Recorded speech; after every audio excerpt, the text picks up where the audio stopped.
Bismillahirrahmanirrahim. Assalamualaikum warahmatullahi wabarakatuh. Alhamdulillah.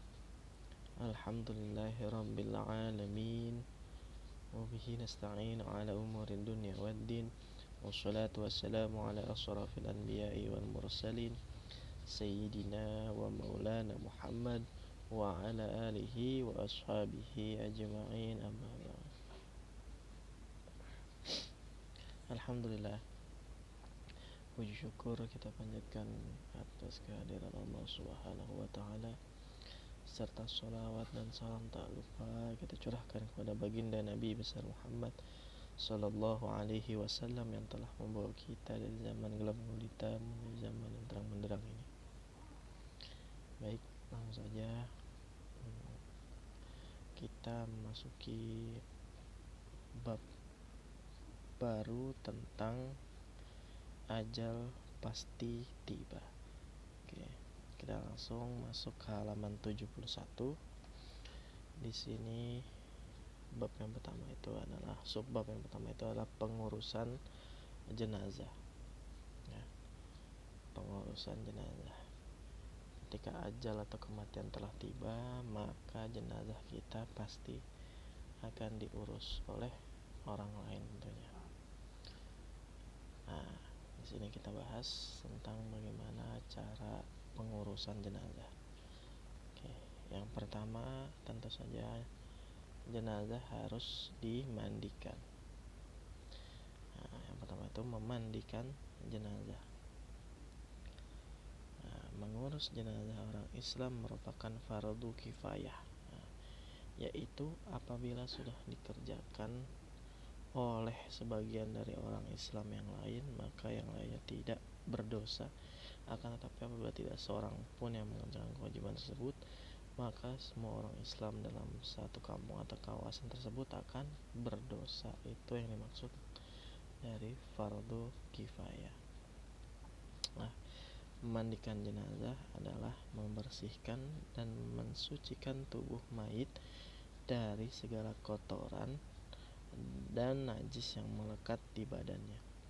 Jika jenazah itu laki-laki, maka yang memandikannya harus orang laki-laki juga, kecuali istrinya dan juga mahramnya. Nah, demikian juga jika jenazah itu wanita, maka yang memandikannya harus wanita, kecuali suami dan mahramnya. Jika suami dan mahramnya semuanya ada, maka suami lebih berhak memandikan istrinya. Ya.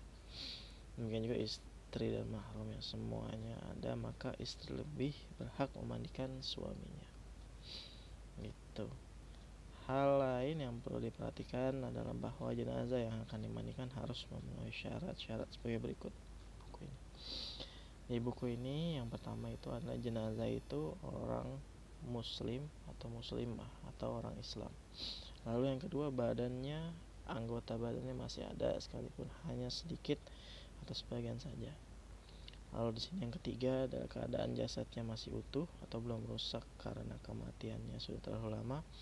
Lalu yang keempat itu ada jenazah itu bukan mati syahid, ya, atau mati dalam peperangan membela Islam, karena orang yang mati syahid itu tidak boleh dimandikan. Oke, tidak boleh dimandikan. Baik, itu untuk memandikan jenazah.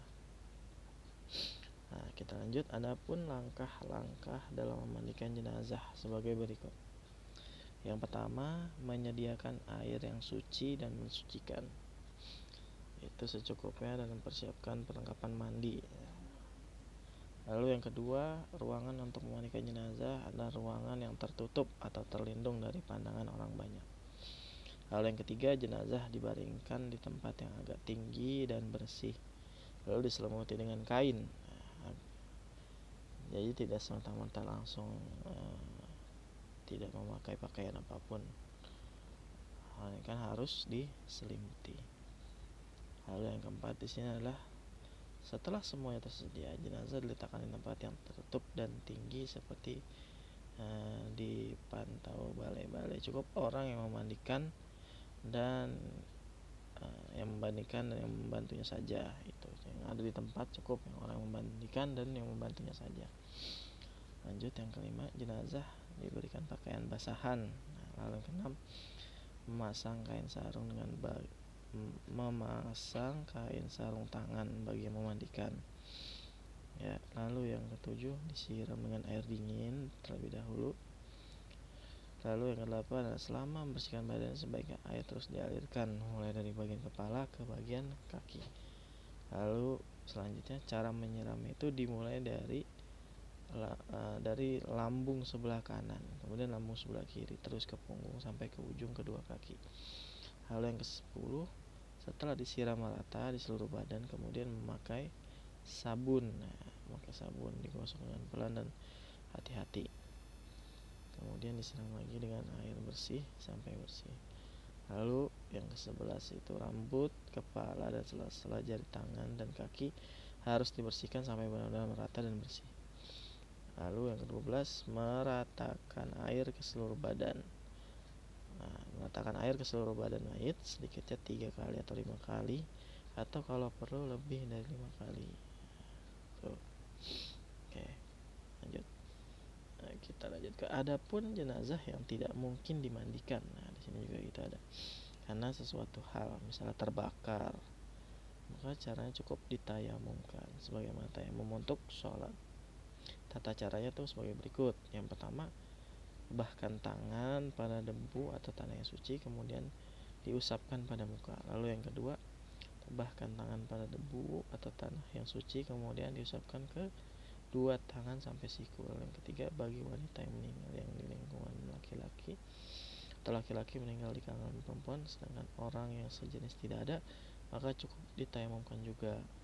Orang yang menayamumkan wajib menggunakan kain pelapis berupa kaos tangan. Itu untuk subbab memandikan jenazah. Oke. Dalam memandikan jenazah juga tidak boleh keras-keras, tidak boleh kencang-kencang. Jadi memandikannya harus perlahan, pelan-pelan, usap-usap, jangan sampai kencang-kencang begitu untuk usapnya. Ya.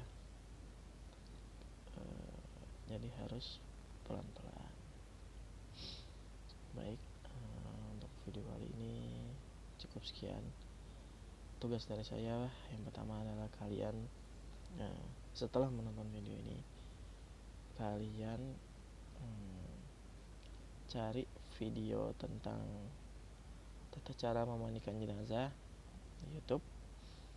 Setelah itu kalian catat tata cara memandikan jenazah itu sesuai dengan apa yang kalian lihat di YouTube. Nah, setelah itu kalian kumpulkan beserta link YouTube yang kalian tonton. Ya, kalian kumpulkan catatan itu beserta link YouTube yang kalian tonton.